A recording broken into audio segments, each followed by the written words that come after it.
आखिर क्यों सुना जाता है ये राम कथा?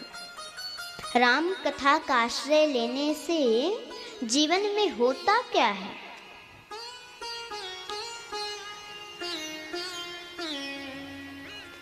तो श्री हरि हरि हरई सदेहि सुमिरो तुलसीदास करत गोपाल महात्मय श्री रामायण सुख रास। देवों को वंदना करके हम लोग रामायण जी की किंचित चर्चा कर लें। रामायण सुर तरु की छाया दुख भय दूर निकट जो आया। श्री रामायण स्वर्ग का कल्प वृक्ष है और इसके नीचे बैठकर जो हम लोग संकल्प करते हैं वो पूर्ण होती है। जो हमारे मन की अभिप्सा है, अभिलाषा है, मनोकामना है, जो हम लोग मन में सोचते हैं वो पूर्ण हो जाता है। इसलिए हम रामायण जी की कथा सुनते हैं। प्रेम से बोलो जय श्री राम। आवाज नहीं आया, एक बार सभी लोग बोलिए ना, जय श्री राम। जय श्री राम।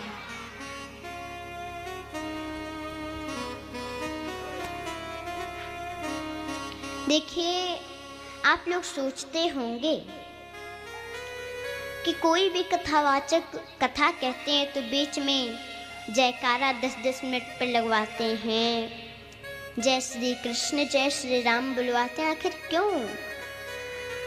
तो जब भगवान ने कुंभकर्ण को मार दिया तो कुंभकर्ण की पत्नी जो निद्रा देवी थी वो बोली मैं आपसे बदला लूंगी। भगवान ने कहा कैसे बदला लूंगी? बोली कि बताइए बैकुंठ कौन जाता है? जो कथा सुनता है वो जाता है। तो यही तो है रास्ता बदला लेने का। कोई भी कथा सुनने जाएगा, मैं जाकर श्रोताओं के सिर पर बैठ जाऊंगी। अब इधर व्यास जी अपना कथा कहते रहे और श्रोता इधर झोंका लेते रहे। फिर सभी लोग जब सोते रहेंगे तो कथा सुन नहीं पाएंगे ध्यान से, और सुनेंगे नहीं तो खाली गोदाम में ताला लगाना ही पड़ता है। तो कोई वैकुंठ नहीं जाएगा।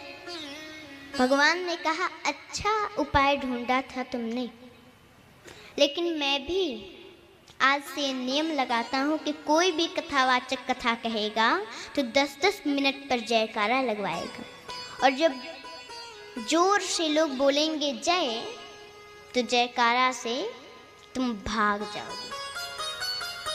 इसीलिए जय श्री कृष्ण जय श्री राम बुलवाया जाता है। इसलिए प्रेम से सभी लोग बोल दीजिए जोर से, जय श्री राम। जय श्री राम।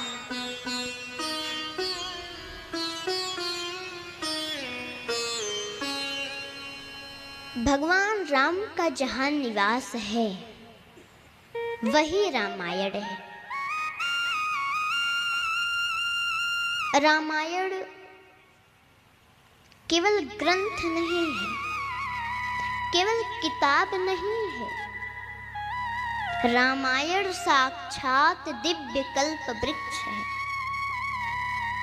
उस रामायण रूपी कल्प वृक्ष का जो जड़ है वो बालकांड है,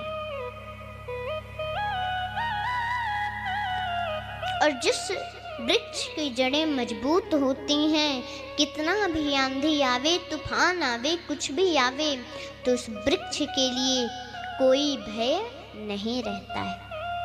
इसलिए बालकांड का जड़ बहुत दूर दूर तक फैली है। इसलिए रामायण में सर्वाधिक समय बालकांड में लगता है। लगभग 4 दिन तो बालकांड में ही लग जाता है। बालकांड बहुत बड़ा है, इतनी बड़ी महिमा है।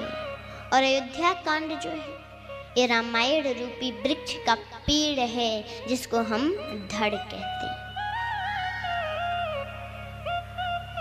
धर्म मूल सब सुकृत सुहाई। जितना भी हम सुकृत कर्म करते हैं वो सुहावना तब लगता है कि उसके मूल में जब सत्य हो।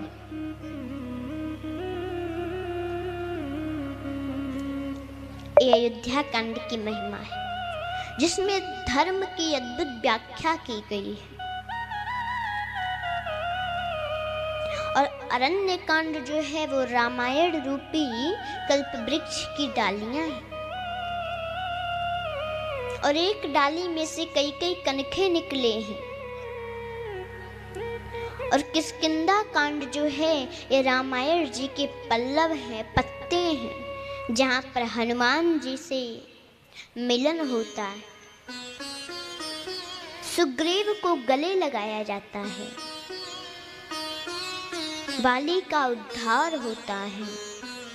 ऐसा ही परम पावन किष्किंधा कांड है।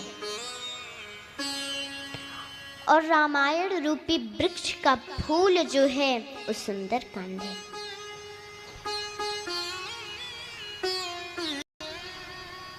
ऐसे ही सुंदर कांड है जो सुंदरता से भरा हुआ है, हनुमान जी की पावन गाथा से भरा हुआ है।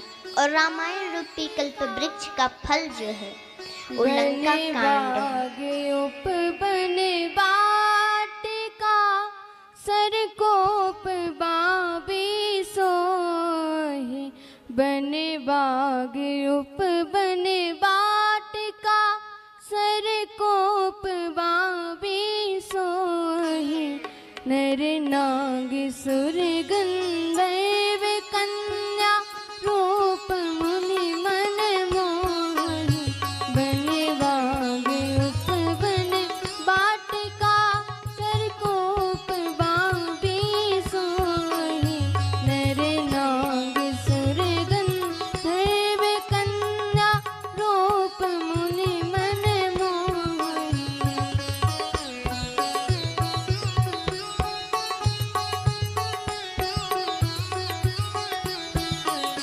बन बाग उपवन बाटिका सरकोप बाबी सोहि, नर नाग सुर गंधर्व कन्या रूप मुनि मन मोहि, नर नाग सुर गंधर्व कन्या रूप मुनि मन मोहि। फल जो है वो लंका कांड है। अब कहा फल क्यों?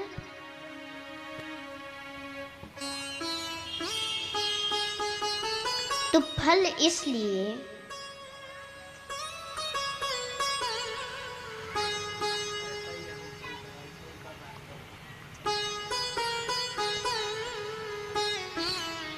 उसमें तो केवल लड़ाई हुई है, तो फल क्यों कहा?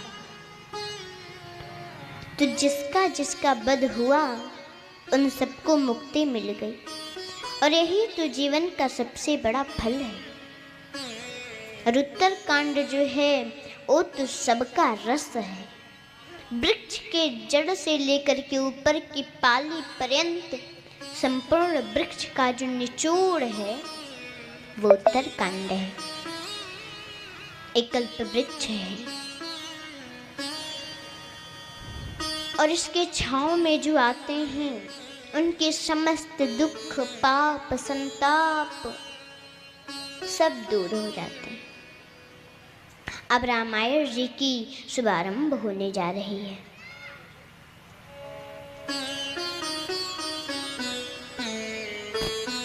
राधे शुरू हो रही है राम कहानी, शुरू हो रही